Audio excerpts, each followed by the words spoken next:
नमस्कार जंटी में स्वागत आपका। मैं हूं योगेंद्र। आप देख रहे हैं खास खबर और खास खबर में हम बात करेंगे राजस्थान के चर्चित एसआई भर्ती मामले की।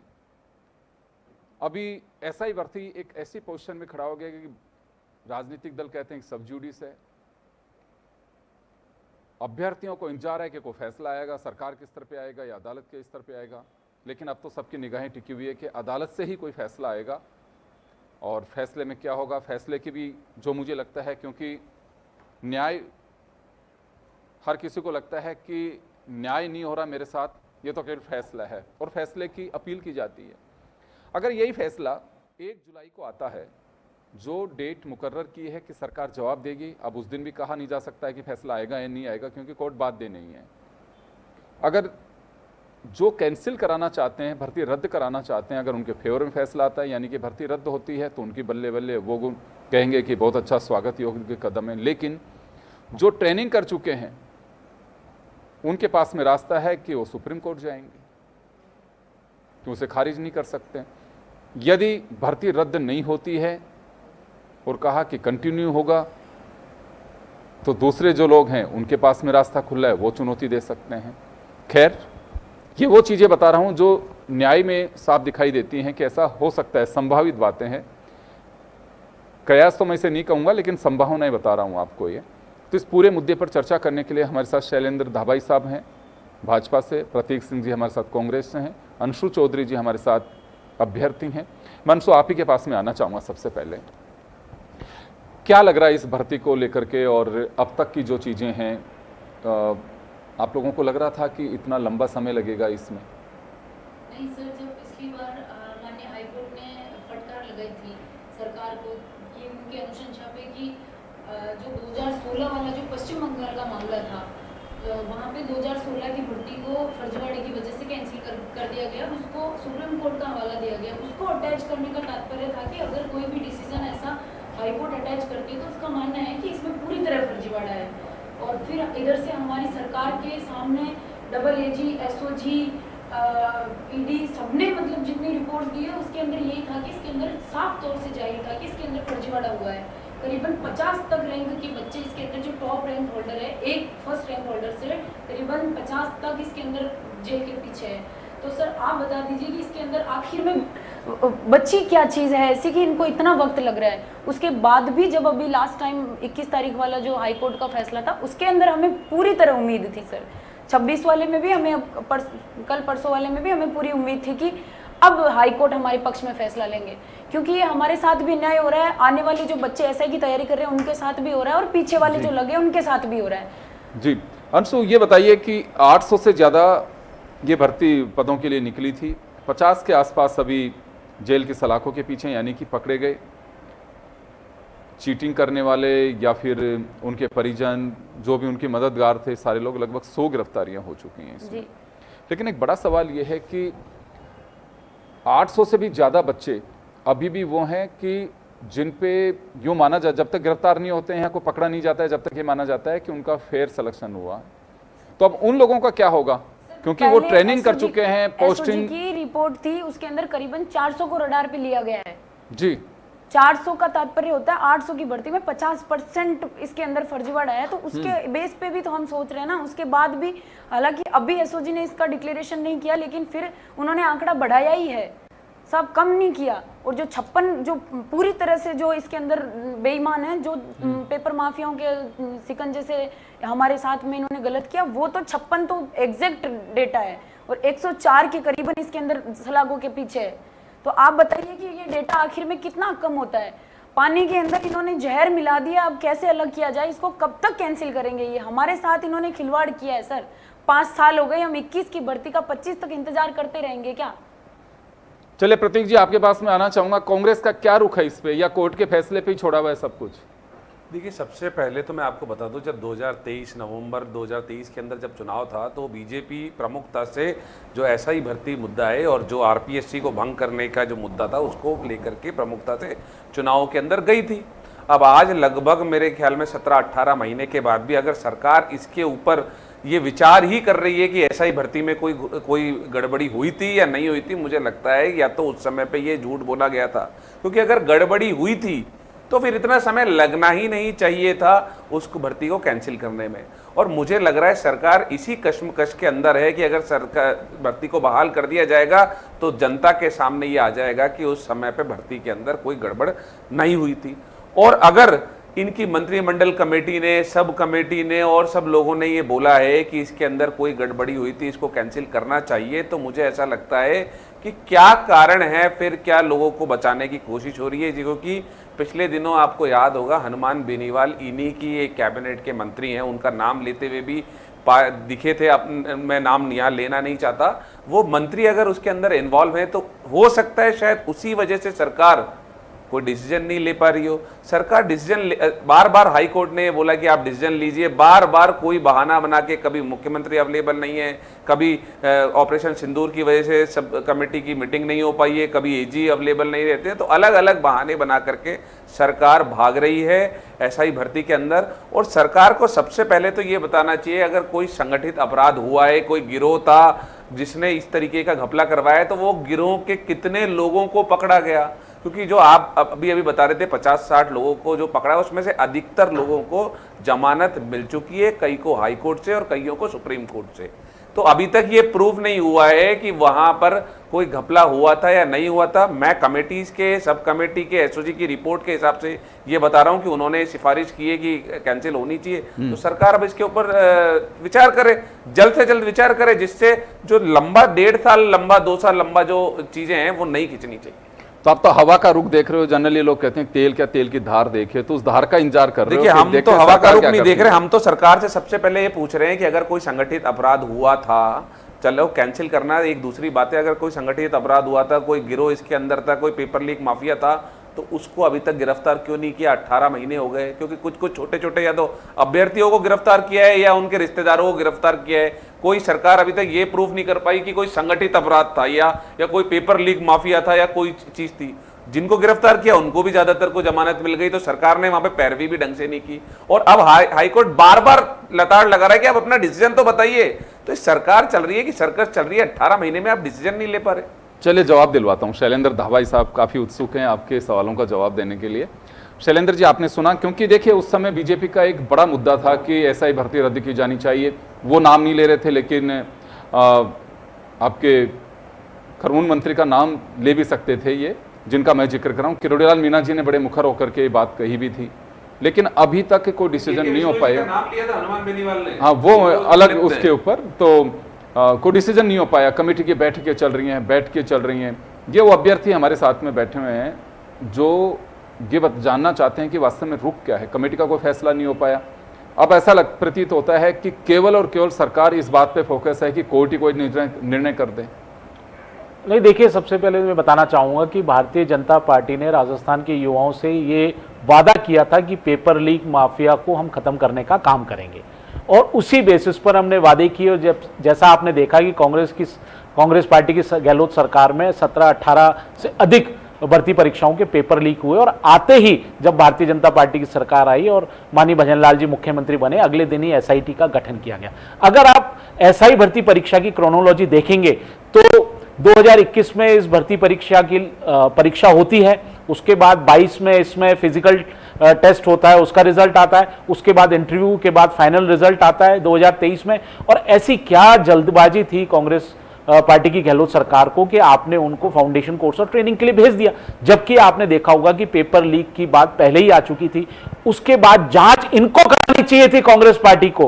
कांग्रेस पार्टी ने जांच नहीं कराई, बल्कि उनको हड़बड़ी में, आनन फानन में क्या लूट हुई है, क्या फर्जीवाड़ा हुआ है, उसके तहत उनको भेज दिया गया। नहीं, मैं आ रहा हूं, बिल्कुल, मैं इसीलिए मैं बैकग्राउंड इसीलिए बता रहा हूं। और अब देखिए ना, सीधा पॉइंट पे आ रहा हूं। देखिए जी, उसके बाद क्या हुआ?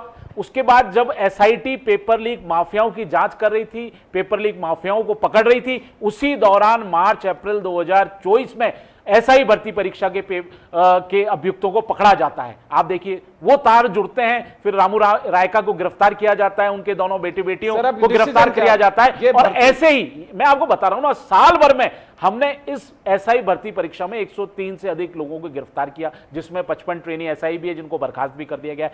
तो उसके बाद आप देखिए सब कमेटी मंत्रिमंडलीय सब कमेटी बनी जो पूरे तथ्यों की जांच कर रही है, और उसी हिसाब से आप देखिए अक्टूबर में सबसे पहले सब कमेटी की रिपोर्ट आई थी, उसके बाद एसओजी का जो डेवलपमेंट हुआ 6-8 महीने का, उस पर अभी रिव्यू कमेटी बनी। इसी दौरान रिट याचिकाएं लग जाती हैं माननीय राजस्थान उच्च न्यायालय में। उच्च न्यायालय कुछ ऑब्जर्वेशंस देते हैं, कुछ क्वेरीज करती हैं। जब कोई मामला विचाराधीन हो जाता है तो कोर्ट की भी बात सुननी पड़ती है। उसके बाद आपने देखा कि किस तरह से मंत्रिमंडलीय सब कमेटी ने रिव्यू किया, जो एसओजी जांच एजेंसियां थी, न्याय विभाग था, गृह विभाग था, उन सबसे तथ्यात्मक रिपोर्ट ली, फैक्चुअल रिपोर्ट ली, और सबूतों के साथ जो रिपोर्ट उनको तैयार करनी थी माननीय मुख्यमंत्री जी को भेज दी। और आप देखिए 5 साल में इनकी सरकार भी चली जाएगी, 10 साल बीत जाएंगे साहब। हमारे साथ क्यों अन्याय कर रहे हैं? हम तो किसानों के बच्चे हैं, हम कब तक घर वालों से टाइम लेते रहेंगे? लड़कियों की क्या हालत है राजस्थान में, आपको भी पता है एजुकेशन के मामले में।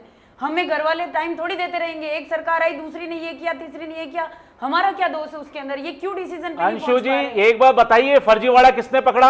माननीय भजनलाल सरकार ने उजागर किया है। कांग्रेस ने तो इसको दबाने का काम किया था, अपराधियों को संरक्षण दिया, अपराधियों को भगा दिया। ये अगर हमने कर रही हैं, बिल्कुल ये खुलासा हमने किया और हम कर रहे हैं। देखिए राजस्थान के युवाओं के साथ हम न्याय करेंगे क्योंकि हमने वादा किया है। और आपने देखा होगा अभी 150 से अधिक भर्ती परीक्षाएं हो गई। आरपीएससी की माध्यमिक शिक्षा बोर्ड ने करा ली, कर्मचारी चयन आयोग ने करा ली, एक भी पेपर लीक नहीं हुआ, एक भी डमी कैंडिडेट नहीं बैठा, फर्जीवाड़ा नहीं हुआ। तो आप बताइए ना, युवाओं का भविष्य हम सुरक्षित कर रहे हैं। सवाल है छोटा सा, आपने कहा कि जो हमने युवाओं से वादा किया, मैं वादा जानना चाहूंगा कि भर्ती रद्द करने का या कंटिन्यू रखने, क्या वादा था वो? देखिए हमने कहा था पेपर लीक माफियाओं को खत्म करेंगे, राजस्थान में पेपर लीक नहीं होगा, और इस एसआई भर्ती परीक्षा का खुलासा माननीय भजनलाल सरकार ने किया। और हम जांच कर रहे हैं, एसओजी जांच कर रही है, यही तो कह रहे हैं, एसओजी जांच कर रही है, हम दूध का दूध पानी कर देंगे। अरे आप सुनिए तो सर, आपको तो बोलने का अधिकार नहीं है, कांग्रेस के प्रवक्ता को तो नैतिक अधिकार नहीं है, आपको तो माफी मांगनी चाहिए राजस्थान के युवाओं से, जो आपने जख्म दिया राजस्थान के युवाओं को। 30 सेकंड में सवाल है, मैं तो ये पूछ रहा हूं एसआई भर्ती में पेपर लीक हुआ था या नहीं हुआ था, ये बता दीजिए। पेपर लीक हुआ तभी तो जांच चल रही है, किस व्यापक पैमाने पे हुआ है इसी की जांच चल रही है। एसओजी जांच कर रही है। आपने देखा होगा दिन प्रतिदिन लोग पकड़े जा रहे हैं। जगदीश बिश्नोई को किसने पकड़ा? राजेंद्र यादव को किसने पकड़ा? अरे आप सुनिए तो सर, आप हो क्या आरएलपी के प्रवक्ता हनुमान बेनीवाल जी? आप हो क्या प्रवक्ता आरएलपी के? आप बना दो ना उनको राष्ट्रीय अध्यक्ष। अरे हनुमान बेनीवाल जी को राष्ट्रीय अध्यक्ष बनाओ ना कांग्रेस पार्टी का। आपको तो अधिकार ही नहीं है, नैतिक अधिकार नहीं है इस भर्ती परीक्षा पे बहस करने का। हाँ अंशु जी को अधिकार है, अंशु जी को मैं जवाब देना चाह रहा हूं। 1 महीना हो गया साहब, हम 1 महीने से वहां पे तपती धूप में, आज हनुमान जी हमारे साथ बैठे। हम किसी पार्टी के बच्चे नहीं है, हम हमारे अधिकार के लिए, हमने पहले किरोड़ी लाल जी मीणा ने हमारा साथ दिया, उनके बाद उनके ऊपर क्या प्रेशर था क्या नहीं था, हमें उन चीजों से कोई लेना देना नहीं है। हमें चाहिए हमारे लिए लड़ने वाला, हमारे लिए हमें न्याय दिलाने वाला। कल की भीड़ आपने आरएलपी की जो उनके सानिध्य में हमारे साथ में स्टूडेंट जुड़े थे, आप भीड़ देख सकते हैं। अगर स्टूडेंट पीड़ित नहीं है तो इतने बच्चे आए कहां से? आप उसका जायजा लीजिए कि उसके अंदर स्टूडेंट कितने थे, आखिर क्या कमी है कि इसके अंदर इन्होंने खुद ने रिपोर्ट दिए ना, हम बच्चे थोड़ी गए थे वहां पे जांच करने। हमारे सामने जो तथ्य आ रहे हैं हम उन पे अंशु ये बताइए, आप लोगों ने हनुमान बेनीवाल को चुना, बीजेपी और कांग्रेस दोनों में से किसी से आपने संपर्क नहीं किया कि भाई आप लोग साथ दीजिए, हम आप लोगों का? कैसे किरोड़ी लाल जी मीणा ने कितनी आवाज उठाई थी, किरोड़ी लाल जी मीणा ने भी प्रूफ दिए थे। लेकिन हमारा दुर्भाग्य है, ये हमारे राजस्थान की विडंबना है कि आवाज को कैसे दबाया जाता है, हम उसके बारे में कुछ नहीं जानते। जब हमें अंतिम आस जो संकट मोचन हमें लगते हैं किसानों के लिए, जवानों के लिए, हमेशा उन्होंने लड़ाई लड़ी है, तो हमारे जिनके भी हमारे जो संघर्ष समिति के हमारे भाई थे, हम उनके पास गए, उन्होंने हमें विश्वास दिलाया कि अगर इसके अंदर ऐसी चीजें हैं तो मैं इसकी लड़ाई अंत तक लड़ूंगा। और उन्होंने तथ्य के रूप में हमारे सामने कितनी ही कॉपियां बताई, कितने तथ्य रख दिए उन्होंने। अंशु जी मैं आपको एक बात बताना चाहता हूं, जिन किरोड़ी मीणा जी का आप कह रहे हैं हमारे माननीय मंत्री हैं, उन्होंने एक बात और भी कही है, उन्होंने कहा सरकार को ऐसा मैकेनिज्म बनाना चाहिए, कोई ऐसा रास्ता नहीं लीजिए। सुनिए अंशु जी, आप सुनिए कि जिन्होंने ईमानदारी से, जो गरीब मजदूर किसान का बेटा है, जिसने ईमानदारी से मेहनत की है, जिसके माँ बापों ने करोड़ों रुपए, लाखों रुपए खर्च करके उनको ऐसा ही बनाया है, तो उनके साथ अन्याय ना हो, ये बात किरोड़ी मीणा जी ने भी कही है और यही बात हम भी कह रहे हैं, एसओजी भी कर रही है। और आपको मैं विश्वास दिलाता हूं अंशु जी, आपको विश्वास दिलाता हूं, आपको कुछ विश्वास दिलाता हूं। देखिए माननीय राजस्थान उच्च न्यायालय में विचाराधीन है, राजस्थान सरकार अपना जवाब 1 जुलाई को माननीय राजस्थान उच्च न्यायालय में देगी। आप देखिए जो भी कार्य किए जा रहे हैं, आप बता दीजिए एक भी भर्ती परीक्षा का पेपर लीक हुआ हो तो आप बताइए अंशु जी, बताइए आप। और रही हनुमान बेनीवाल जी की बात, हनुमान बेनीवाल जी अपनी खींवसर की जो हार है उसको पचा नहीं पा रहे हैं, उनको कोई मुद्दा चाहिए था नहीं।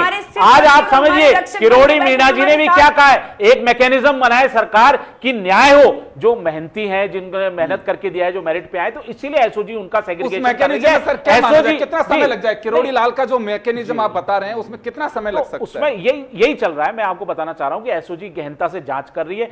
ये जब एजी साहब ने एसओजी ने तो नहीं अभी कहा पूरी कहा हुई जांच, रोज कोई ना कोई पकड़ा जा रहा है, हर 3-4 दिन में कोई ना कोई पकड़े जा रहे हैं। आप देखिए जब देखिए कोई भी वापस एसओजी ने एग्जाम लिया था सर, 25% जवाब नहीं दे पाए थे सर, 25% नंबर नहीं आए फर्जी से बने हुए लोगों के। तो आप ये बताइए जो लगे हुए हैं वो बच्चे आज भी फाइट कर सकते हैं, उनके लिए आप अच्छी तरीके से कोई व्यवस्था बनाइए कैंसिल करके कि वो इस एग्जाम को वापस से फाइट करे। उनको अगर फाइनेंशियली किसी को सपोर्ट की जरूरत है तो वो करे, उनको एज रिलैक्सेशन दे, लेकिन इसके अंदर रास्ता निकाला जा सकता है। अंशु जी भर्ती परीक्षा कब हुई थी? भर्ती परीक्षा कब हुई थी? किसके शासनकाल में? किसके शासनकाल में हुई थी? पेपर लीक कब हुए थे? नियुक्तियां किस सरकार ने दी थी?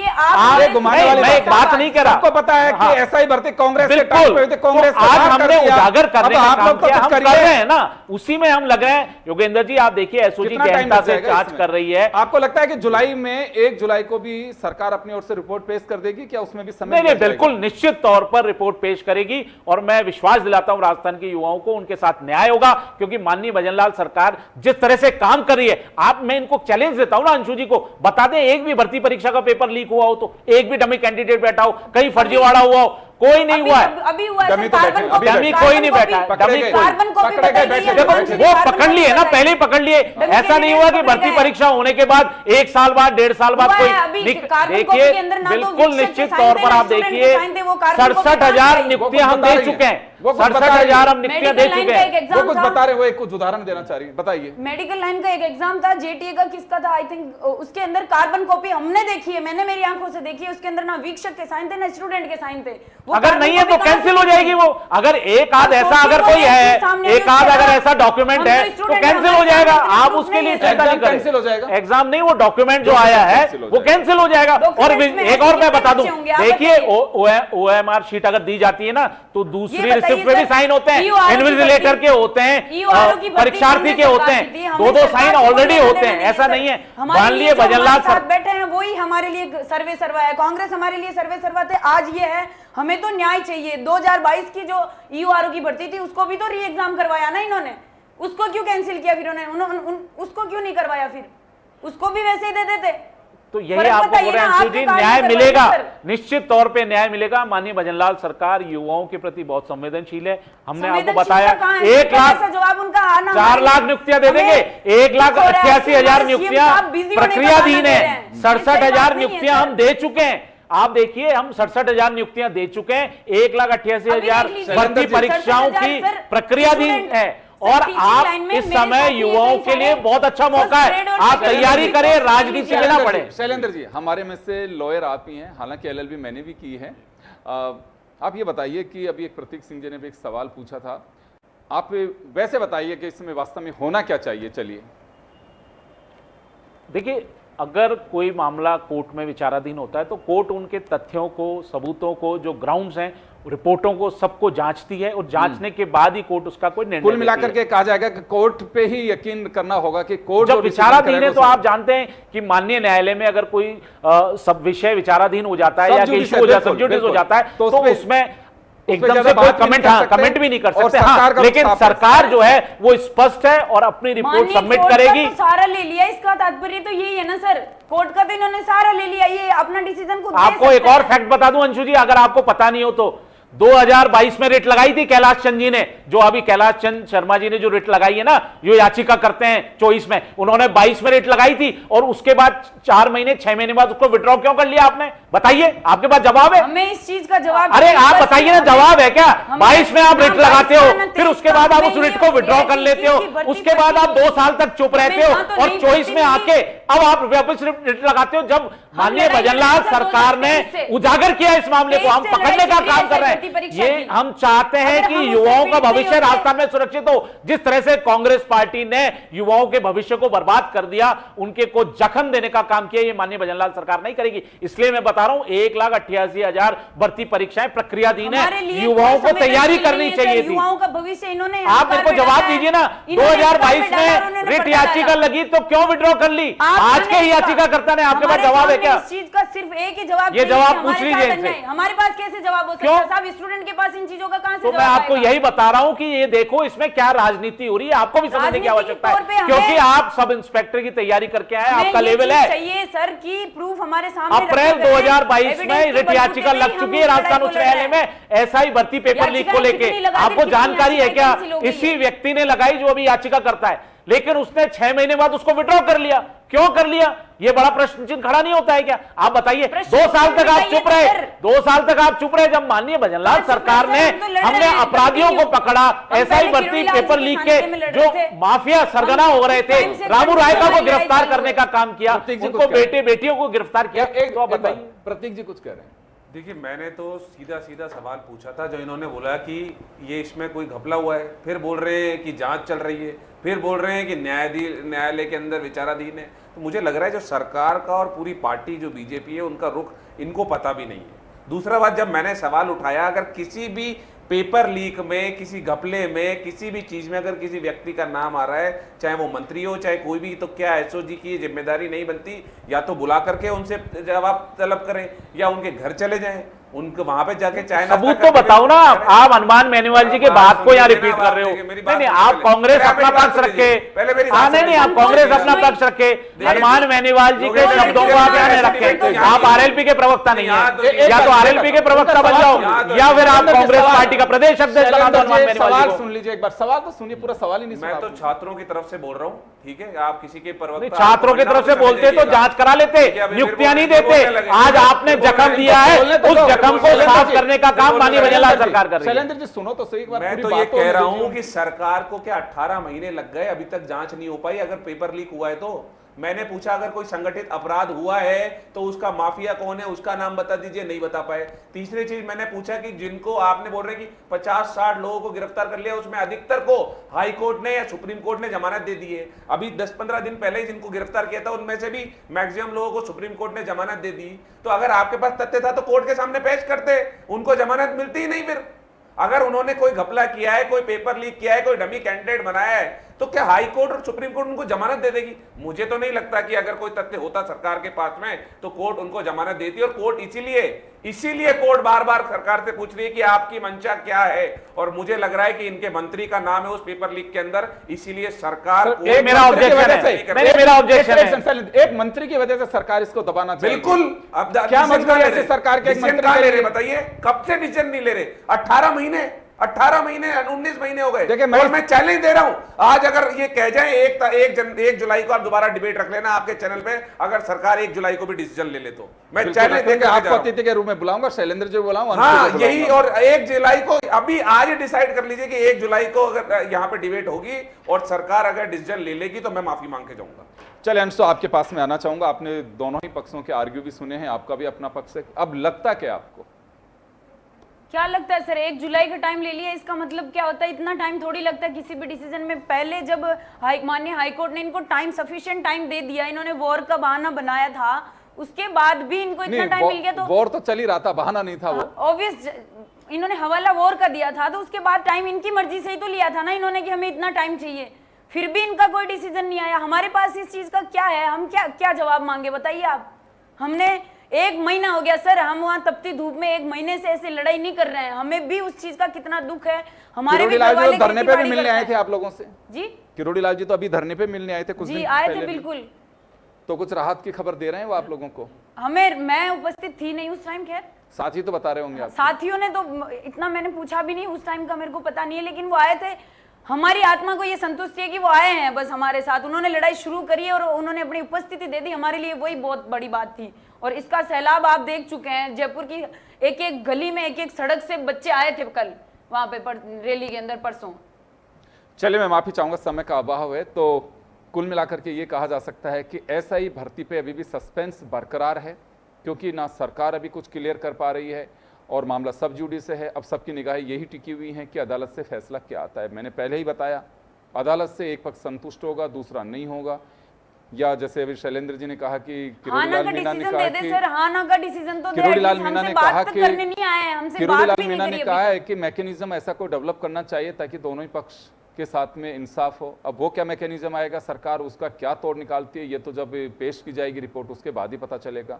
लेकिन अभी तो फिलहाल तो ये कहा जा सकता है कि डेट पे डेट वही सब कुछ चल रहा है।